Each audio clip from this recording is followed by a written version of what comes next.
हे भाई कोणी आहे कोण आहे रे? मग त्याला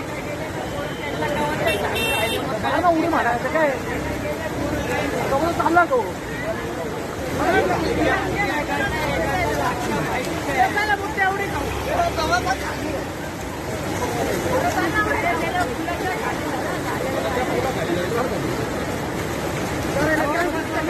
सांगून आहे